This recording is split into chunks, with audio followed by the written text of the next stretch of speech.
Балдар, математика сабағы басталды. Бүгінгі сабағымыз бөлшектерді қосу және азайту.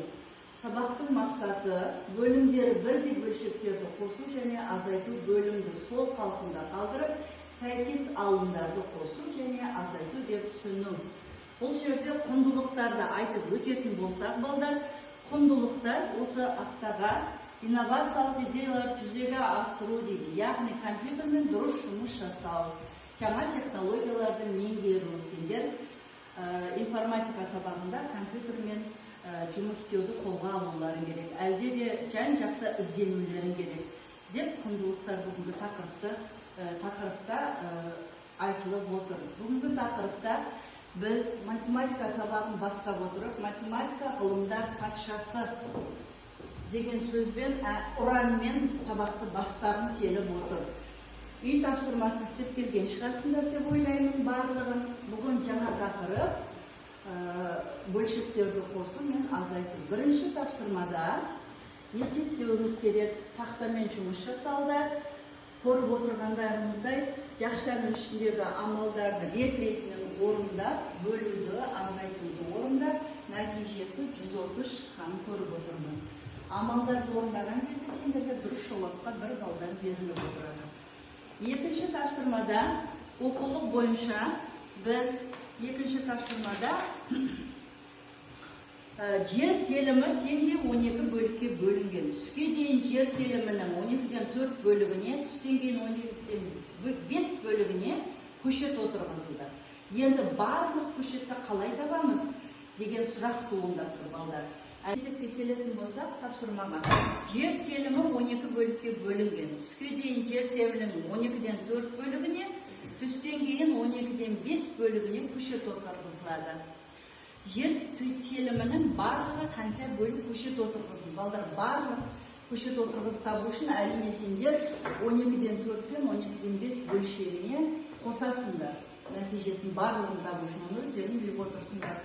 12-ден 9 жауабы болып отыр. Тура осы есептің әсі жер телімі 12 бөлікке бөлінген, 12-ден 9-ға көшет отырғызылды, 12-ден 4-ті түске дейін, қалғаны түстен кейін дейді. Қалғанды табу үшін мәселе есепте үнемі біз азайту амалын қолданамыз. Бөлшекте де тура сондай 12-де 9 бен 12-де 4-тің азайтқан кезде 12-ден 5 шығып тұр. Бұл жерде балдар есіңе сақта деген ереже болып тұр. Бұл ережеде бөлімдері бірдей бөлшектерді қосқан кезде өзгеріссіз қалады бөлімі, ал алымдары қосып азайтыла береді. Міне формуламен берілген. Формула сіз математикада алға жылжуы мүмкін емес. Азайтуда бөлімдері бірдей бөлшектерді азайтқан кезде бөлімі өзгеріссіз қалады, алымдары бір-бірінен азайтылады. Бұл да міне формуламен беріліп отырғандай кітапта бар, естеріне сақтап алымдар бір-сыпыра ережені оқып шығыңдар. Арғарай кететін болсақ, үшінші тапсырма бұл жұппен жасайды, есепте ойлан, жұптас, талқыла дейді. Балдар, көріп отырғандай жаңағы ережеге сай өткен қазіргі бөлшектерді қосу, бөлшектерді азайту, жақшаның ішіндегі бөлшекті қосу, міне бұл сендерге қазір өз беттерінше орындауға нөмір 3-ші тапсырма. Жұптасып, талқылап, ойланып шығаруға болады. Әр дұрыс тапсырмаға 1 балдан берілсе деп отырмын. Келесі тапсырмамыз 4-ші тапсырмада бізде есептерде мен 3 топтарға бөліп отырмын. Себебі 4-ші тапсырма А, Ә, Б нұсқасынан тұрады екен. А нұсқасын 1-ші топ орындаса, Ә нұсқасын 2-ші топ орындаса, 2-ші қатар, Б нұсқасын 3-ші топ орындаса, міне біздің 4-ші есеп шыға келеді. 4-тің асында жол бойында көк шөп газон төселген. Түске дейін 20-дан 8-і, түстен кейін 20-дан 9-ы төселеді. Қанша бөлік көк шөп төселді дейді. Өздерің есептеп шығарасыңдар деп ойлаймын. Ә нұсқасында бірінші аптада жолдың 25-тен 16, екінші аптасында 25-тен 9-ы жөнделеді. Бірінші аптаға қарағанда екінші аптаның қанша жолы артық дейді. Артық сөзін назарға аударып ары қарай шығарамыз. Бұл нұсқада Қазақстандағы кейбір аудандарда жасыл технологияны тамшылатып суғару әдісін білеміз.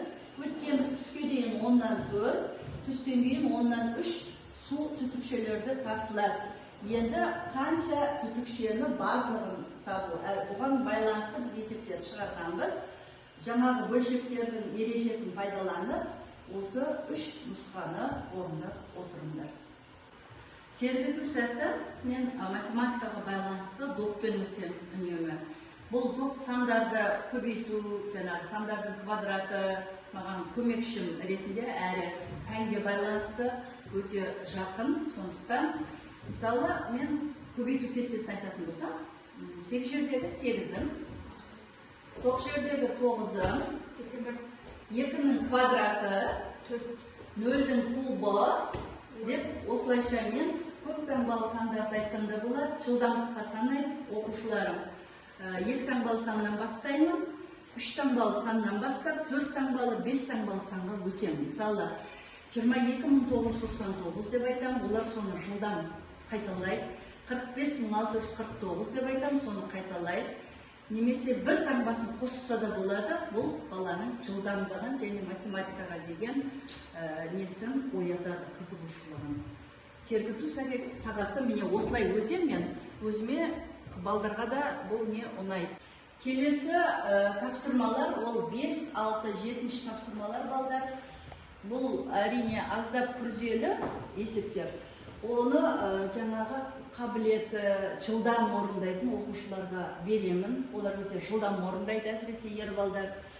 8-ші тапсырма наурыз айындағы орайының өзгерістерін енді қабылдау баяу орындайтын оқушыларға берем. Бұл жерде мен үлгерімі жоғары мен үлгерімі төмен оқушыларды алсам ба деп отырмын. Сонда бүкіл класс өзінің жаңағы несін орындап шығады, есеп шығады. Үйге 9 пен 10 есепті беремін.